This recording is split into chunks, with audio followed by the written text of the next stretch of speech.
박현경 기자의 인사이드 아메리카. 샌프란시스코 다운타운에 위치한 노드스트롬 매장이 문을 닫는다고 합니다. 다름 아닌 절도 등 범죄가 극성을 부리기 때문으로 알려지고 있습니다.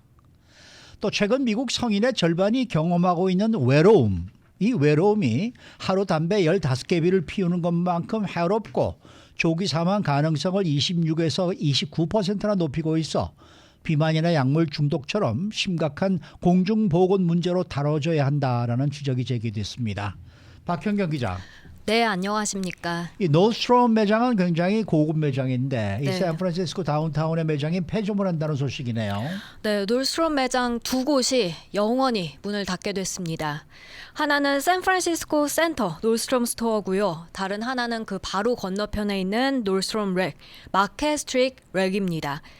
이들 노스트롬 매장은 샌프란시스코 다운타운의 그 유니언 스퀘어 있죠. 네. 거기에 위치해 있습니다. 유니언 스퀘어 남쪽 끝자락인 마켓 스트리트과 5가 그 부근입니다. 샌프란시스코 다운타운의 가장 번화가인 만큼 여행하시면서 아마 보신 분들 계실 겁니다. 네, 노스트롬 측은 매장 두 곳을 문을 이제 닫게 되는데 혹시 뭐 입장 발표 이런 게 있었습니까? 네, 놀스트롬의 수석 가게 책임자인 제이미 놀스트롬은 네. 어제 직원들한테 보낸 서한에서 우선 두 곳의 폐점 소식을 알렸습니다. 놀스트롬은 마켓 스트리트 렉은 7월 1일에 그리고 그 샌프란시스코 센터는 8월 말에 각각 문을 닫는다고 발표했습니다. 그러면서 이런 결정은 결코 쉬울 수가 없는데 네. 특별히 이번 결정은 더더욱 어려웠다고 했습니다.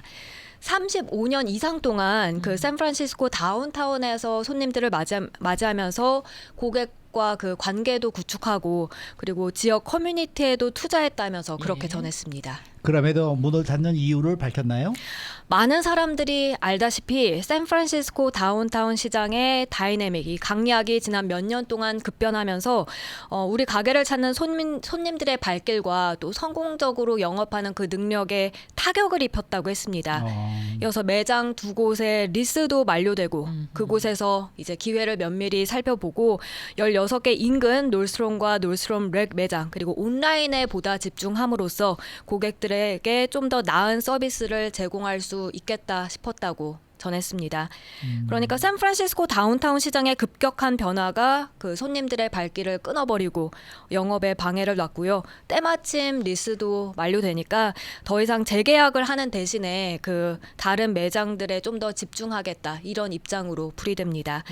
놀스트롬은 그러면서 이번 결정에 대해서 명확하게 밝히고 싶은 점은 우리 팀의 노고와는 전혀 상관없는 그런 결정이었다고 덧붙였습니다. 얘기를 듣고 보니까 영구히 매장의 문을 닫는 거에 대한 구체적인 뭐 이유 같은 거는 좀 내지는 않았어요. 네. 네. 그러다 보니까 다른 이유가 있다. 폐점을 하는 이유가 뭐 그런 얘기들도 나오고 있네요. 그 놀스트롬이 입점한 웨스트필드 몰 측도 이와 관련해서 성명을 냈는데요. 네. 웨스트필드 몰은 놀스트롬에 예정된 폐점이 네. 이 샌프란시스코 다운타운에서 악화하고 있는 상황을 잘 보여준다고 했습니다. 예. 그러니까 점점 더 많은 소매 업체들이 이곳을 떠나가는데 그 이유가 고객들 또 소매 업체 직원들이 안전하지 않다는 컨디션 때문이라고 아하, 꼬집었습니다. 이런 심각한 문제들을 지역 경제가 회복되는 걸 막는다. 이런 문제가 계속 발생하게 되면 경제 상황도 악화된다는 점 지적했고요. 그러니까 요즘 절도와 강도 같은 범죄가 너무 많이 발생하다 보니까 도저히 비즈니스를 하기 어렵다는 해석으로 풀이됩니다. 손님과 직원 모두 안전하게 느끼지 않고 이로 인해 결국 손님이 줄어들어서 수익 감소로 이어진다는 분석입니다. 아니 도대체 샌프란시스코에서는 범죄가 얼마나 늘었는데 이렇게 이런 저 백화점의 문을까지 닫게 되나요? 그 샌프란시스코 경찰국 자료를 찾아보니까 네. 2020년에서 2022년 작년 사이에 절도 범죄 23%가 증가했습니다. 아이고. 2017년에 비해서는 여전히 적은 숫자라고는 하지만 문제는 심각하다고 보여지는 게요. 얼마 전에 그 샌프란시스코 한 타겟 매장의 사진 보신 분들 아마 많이 계실 겁니다. 매장 내 모든 상품들이 다 잠금 장치가 봤어요. 걸린 그 통유리 진열대 안에 네. 놓여져 있는 그 사진입니다. 상당히 충격적이었는데요. 뭐 샌프란시스코 절도뿐만 아니라 강력 범죄도 만만치 않습니다. 지금까지 집계된 올해 살인 사건은 이미 12건이 발생했고 이건 작년 같은 기간과 비교를 해봤을 때 20%나 급증한 수치입니다. 그리고 작년 한 해 동안 56건 살인 사건 발생했고요. 2021년에도 똑같이 56건 살인 사건이 있었습니다.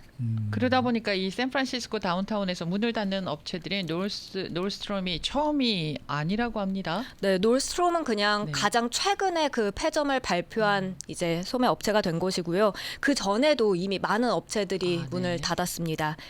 지난 몇 주 동안 보더라도 오피스 디포 그리고 또 옷 매장이죠. 엔트로폴로지 모두 이 마켓 스트리트 인근 매장을 닫는다고 밝혔습니다. 네.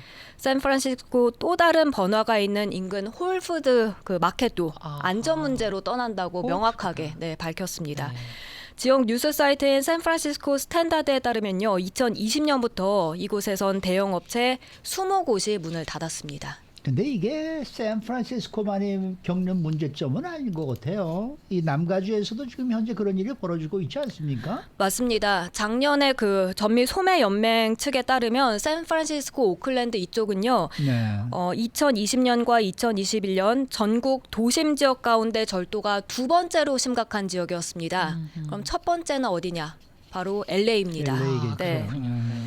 그리고 놀스트롬 얘기를 해드리면 그로브몰에 있는 네. 놀스트롬도 한번 털렸었죠. 맞아요. 강도단이 네, 그때 맞아요. 때강도단이 때강도가 털어갔었고요. 들어왔었죠. 네, 그리고 어제 LA 카운티 셰리프국에 따르면 화장품 매장인 그 세포라에서도 약 2,000달러에 달하는 제품을 훔쳐 달아난 용의자 공개 수배하고 나섰는데요. 이 사건은 지난달 26일 칼라바서스 지역의 커먼스 쇼핑센터 안 세포라 매장에서 있었습니다. 세포라 매장은 자주 이렇게 자주 털립니다. 절도를 네네. 근데 이 칼라바사스 커먼스는 상당히 부유한 지역에 또 안전한 동네로 꼽히기 때문에 더 이제 뉴스가 되고 있는데요. 용의자들은 그 세포라에 들어가서 향수 여러 개를 집어들고 그냥 돈을 내지 않고 떠나버립니다. 네. 근데 이런 사건이 이례적이라고 느껴지지 않을 정도로 비슷한 사건 여러 차례 지금 전해드리고 있고요.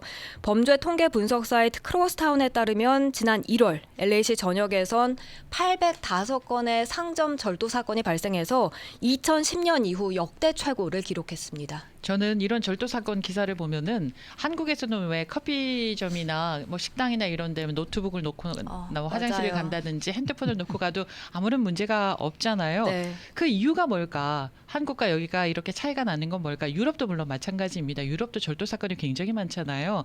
그 이유가 미국에는 도덕 시간이 없더라고요. 근데 한국은 초등학교 유치원서부터 시작을 해서 중고등학교까지 중학교까지도 도덕 시간이 항상 있었어요. 일주일에 1시간씩 또는 2시간씩. 맞아요. 그러니까 어렸을 때부터 계속 이 도덕관념, 남을 배려하는 그런 생각들 이런 것들에 대한 교육이 계속 이루어지기 때문에 이런 차이가 좀 있지 않을까. 그래서 미국의 공공교육에 도덕 시간이 유치원부터 있었으면 좋겠다라는 생각을 제 나름대로 한번 해봐요. 그러신 말씀이에요. 네네. 네. 아 정말 안타깝습니다. 자 그러면은 LA 지역을 비롯한 남가주에서도 결국은 상점이 문을 닫는 일들이 있을 거잖아요. 네, 작년에 우들랜드힐스에 위치한 그 드럭스토어 라이데이드가 네. 결국은 절도 사건 때문에 문을 닫았다는 소식 이 시간에 전해드린 적이 있었고요. 네. 또 대형 백화점, 소매업체들이 이 정도다 보면 사실 스몰 비즈니스들은 말할 것도 없이 더 감당하기 어려울 겁니다. 네. 그래서 한두 번도 아니고 여러 차례 이런 일을 반복적으로 겪다가 결국 장사를 접을 수밖에 없는 그런 비즈니스들 소식 자주 들려오고 있습니다. 네, 참 안타까운 얘기네요. 아 정말 네. 속상합니다. 자, 다음 소식입니다. 외로움, loneliness, 고독 이런 거죠, 그렇죠? 네. 이 비만이나 약물 중독 같은 심각한 공중보건 문제로 다뤄야 한다라는 지적이 나왔습니다. 네, 비베크 멀시 미 공중보건서비스단 단장 겸 의무총장이 최근에 한 보고서를 발간했는데요. 그 보고서는 외로움과 고립감이라는 유행병이란 제목이었습니다. 이 보고서에서 최근 몇 년 사이에 미국인들 절반가량이 그렇게 외로움을 겪고 있다고 밝히면서 이렇게 전했습니다. 네, 그 여러 연구에 따르면 외로움이 조기 사망 가능성까지 높인다면서요. 네, 보니까 조기 사망 가능성을 26에서 29%까지 높이는 높습니다. 것으로 조사됐습니다. 매일 담배 15개씩 피우는 것만큼 건강에 해롭다는 의미라 합니다. 네. 심장병 위험도 29%, 또 뇌졸중 위험은 32%까지 올라갑니다. 와, 네. 그리고 고립됐다고 느끼는 그 불안감, 우울증, 치매와 연관된다고 하고 바이러스 감염이나 호흡기 질환에 더 취약한 상태를 만든다는 연구 결과도 있습니다. 극단적인 경우엔 질병이 되지만 일상적으로 보면 학업 성취도나 효율을 떨어뜨리는 그런 일까지 나타나고 있습니다. 그리고 경제적인 문제로 이어진다 하는데요. 이 노인들의 고립감으로 인한 의료 서비스가 메디케어에서 지출하는 그 지출에서 차지하는 비중이 연간 67억 달러에 달합니다. 네. 그래서 멀시 의무총감은 외로움을 이제 진지하게 다뤄야 할 공중보건의 중대 도전이다 이렇게 강조하고 있습니다. 한국에서는 외롭다라는 말을 하게 되면은 사치로 생각하죠. 배부른 소리 하고 있네. 이 외로움을 줄이기 위해서 일상생활에서 개인이 할 수 있는 일이 뭘까요? 네, 멀시 의무총감이 두 가지를 제안했는데요. 네. 하나는 사랑하는 사람들과 적어도 하루에 15분씩 보내라고 했습니다. 그리고 또 다른 하나는 사람들과 얘기할 때 주의를 흐트러뜨리는 산만하게 하는 기기를 치워라, 좀 멀리해라 이런 제안을 했습니다. 한편 백악관 대변인은 이번 정신건강의 달을 맞아서 발표된 이 보고서가 바이든 정부의 국가적 정신건강 개선 노력의 일환이라고 설명했습니다. 네. 어쨌든 뭐 한국은 좀 이웃과 함께 할 수 있는 시간이 많은데 여기는 좀 그런 면이 좀 그렇죠. 적어요. 확실히 네, 기회가 말이죠. 맞습니다. 네. 그러다 보니까 혼자 있게 되고 그렇게 다 보니까 또 고독을 느끼게 되고 뭐 이렇게 되지 않나 이런 생각이 드는데. 사람들과 이야기할 때 주의를 흩뜨리는 기기를 멀리하라고 얘기하셨잖아요. 네. 우리 사람들을 하고 만나면서도 계속 핸드폰 들여보잖아요. 계속 체크하면서 얘기하고 아 정말 이런 거는 좀 지켜 나가야지 않을까 싶습니다. 네. 수고 많으셨습니다. 고맙습니다. 박현경 기자였습니다.